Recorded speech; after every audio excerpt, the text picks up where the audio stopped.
She tore her own sister's heart apart, all because she thought the man she loved was worthless. But when he rose from nothing to a millionaire, the truth shattered everything, and karma didn't miss. Adaora and Chioma were sisters, but you'd never think so. While Adaora worked double shifts at the local pharmacy and spent her nights reading business books, Chioma was scrolling Instagram, watching influencers, and dreaming of soft life. They lived with their aging mother in a small apartment in Lagos. Just 3 girls trying to survive. Chioma often mocked Adaora for her modest ways. "Who still uses a Nokia phone in 2025? She sneered one morning. "You look like someone's maid." Adaora smiled softly. "At least I'm not looking for a man to pay my bills." But Chioma rolled her eyes. "And that's why you'll always be broke." Unknown to Chioma, Adaora was in a quiet relationship with a man named Nonso, a humble, kind-hearted guy who ran a small printing business. He wasn't rich, but he had dreams. And more importantly, he had integrity. Adaora loved him for who he was, not what he had. They kept things low-key. In a world where love was measured by money, Adaora didn't want anyone ruining what they had. But fate was watching, and Chioma's greed was about to ignite a fire that would change all their lives forever. One evening, Chioma saw Nonso picking Adaora up in his old Toyota. Her eyes scanned him head to toe. Clean, polite, confident, but not flashy. She assumed he was just another broke guy with vibes. "Who's that?" she asked Adaora later that night. "A friend," Adaora replied with a coy smile. Chioma's mind was already ticking. "So that's your level?" she mocked. "You deserve better." But Chioma didn't let it go. A week later, she accidentally ran into Nonso at his shop, pretending to need a flyer printed. She wore her best, wig, heels, and perfume that could charm a politician. "Oh, you're Adaora's guy?" She smiled. "She talks about you all the time. She's lucky." Nonso smiled politely. "Thanks. She's special to me." But Chioma wasn't done. She returned the next day, and the next. Each time she got bolder, flirting, complimenting, pretending to be Adaora's cool older sister. Nonso, unaware of her intentions, stayed friendly, but Chioma had a plan. She started planting seeds in Adaora's ears, too. "Are you sure Nonso's not seeing someone else? I saw him with a girl." It didn't work at first, but Adaora was human. Doubt began to slip in. Then it happened. One Sunday afternoon, Chioma told their mother she was traveling for a friend's wedding. In reality, she had booked a weekend stay at a hotel where Nonso was scheduled to deliver custom banners for an event. She timed it perfectly. She wore a silk robe, ordered wine, and accidentally called Nonso to help with her order. Nonso arrived, confused but professional. "Chioma, this wasn't the arrangement," but she locked the door. "Relax," she whispered. "I know what you really want. Adaora doesn't deserve you." Nonso stood still, shocked. "What are you doing?" Chioma smirked. "Choosing who deserves luxury." That moment broke everything. Nonso pushed her away and left. But Chioma wasn't done. She went home crying, faking a story that Nonso had made a move on her. Adaora's heart shattered. She didn't even wait for Nonso's side. She blocked him, cried for days, and slowly faded into silence. Chioma, meanwhile, thought she had won. She believed Nonso would come crawling back to her eventually, but she was wrong. So wrong.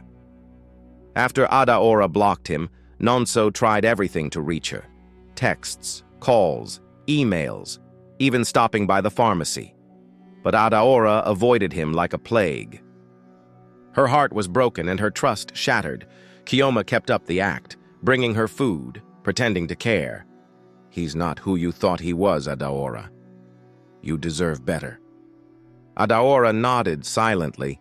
But deep inside, a small voice kept asking, "What if he's innocent?" Meanwhile, Nonso made a painful decision. He closed his shop, sold what he had left, and left Lagos. He didn't tell anyone, he just vanished, and with him, he took the last piece of Adaora's heart. Chioma was relieved. With Nonso out of the picture, she could focus on dating richer men with Benz keys and perfume that cost more than rent. She didn't know she had just destroyed something precious for nothing. 3 years passed. Adaora had grown. She had opened her own mini-mart, started a small skincare brand, and taken courses online. She was glowing, but something in her heart still carried a scar. Chioma, on the other hand, was stuck. None of her big men stayed. They used her, lied to her, and left her emptier each time. She still lived in the same apartment, still pretending she was close to success. Then came the twist. One Saturday, Adaora got invited to a business networking brunch. She almost didn't go, but her best friend pushed her. As she walked into the event, she froze. There he was, Nonso, clean-cut, confident, surrounded by investors, speaking fluently. His name was now on lips, Nonso Chioma, CEO of Next Print Group, youngest millionaire in printing tech. Adaora's heart raced. He looked different, but those eyes, still the same. But Nonso didn't see her, not yet. Chioma saw him first. She had come to the event hoping to find a new target. Her heart skipped when she recognized Nonso. "Wait, is that?" she whispered. She rushed over, flipping her weave and flashing her best smile. "Nonso, oh my God, look at you! It's been so long!" Nonso turned slowly, calm, collected, cold. He smiled politely. "Hi, Chioma," she giggled. "Wow, you've really blown! I always knew you had it in you." Lies. Lies. Nonso kept his smile. "I remember. You once told me Adaora didn't deserve me." Chioma blinked. "Well, we all say things in the moment." Just then, Adaora walked in, and their eyes locked. It was like time froze. Chioma turned and saw her too. Her smile dropped.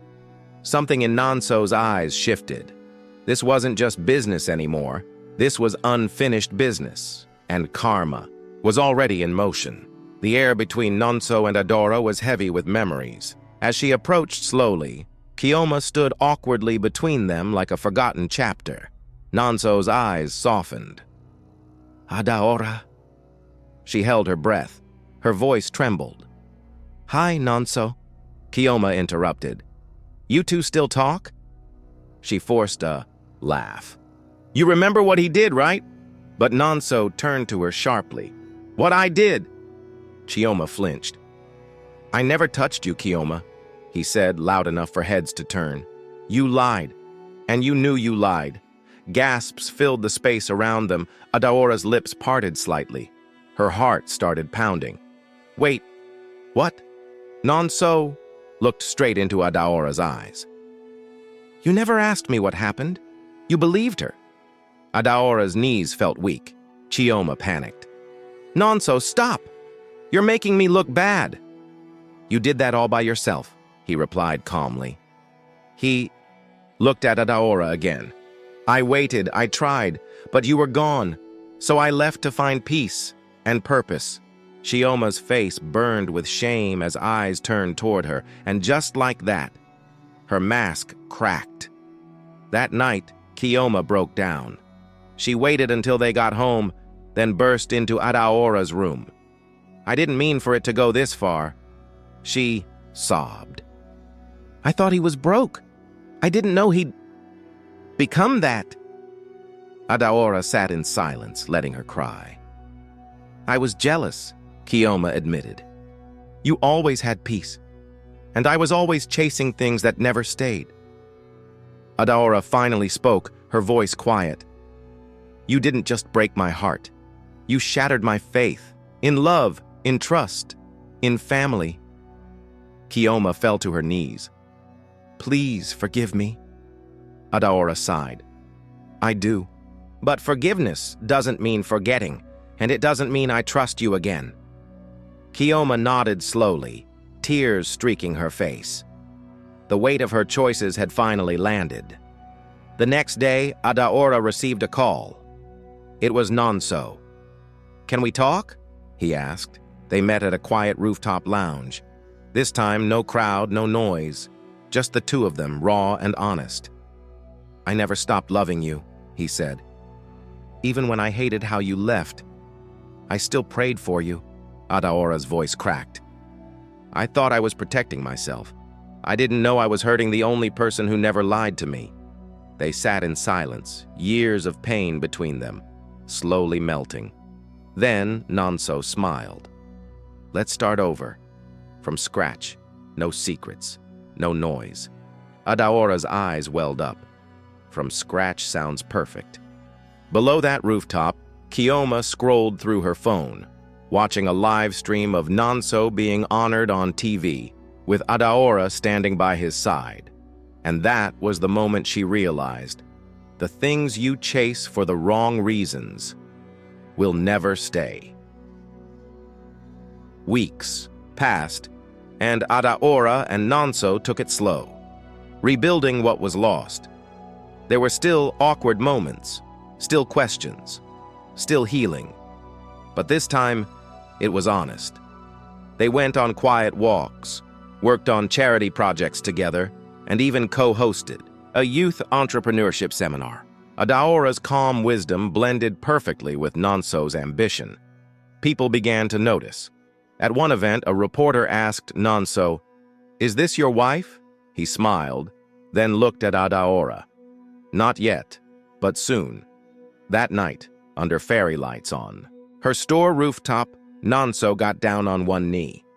I want to do it right this time, he said. No lies, no interference, just me, you, and everything we still have to build. Adaora gasped. Yes, 1,000,000 times yes. The rooftop echoed with cheers as her friends popped confetti and Chioma from a distance watched, clapping softly, this time without envy. Chioma didn't disappear into bitterness like everyone thought she would. The humiliation had changed. She cut off her sugar daddy links, left toxic friends behind, and went back to school for digital marketing. She started a vlog, From Mistake to Miracle, sharing real stories of redemption and healing.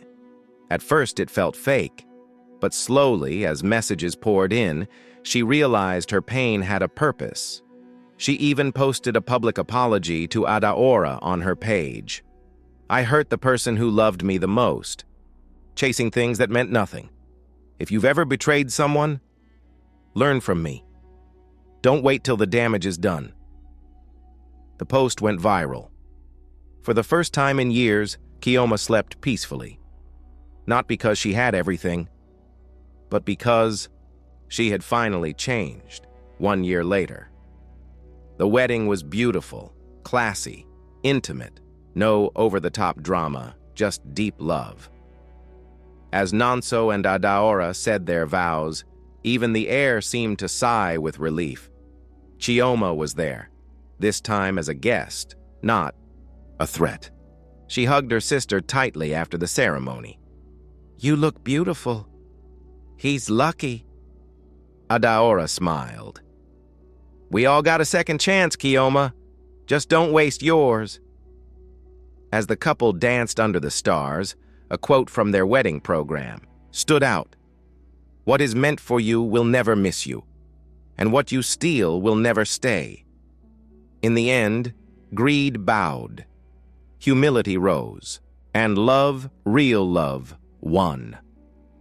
Moral of the story: never betray the people who would fight for you. What's yours will come without manipulation. Greed might win fast, but it always loses in the end. When God steps in, he doesn't just restore, he upgrades.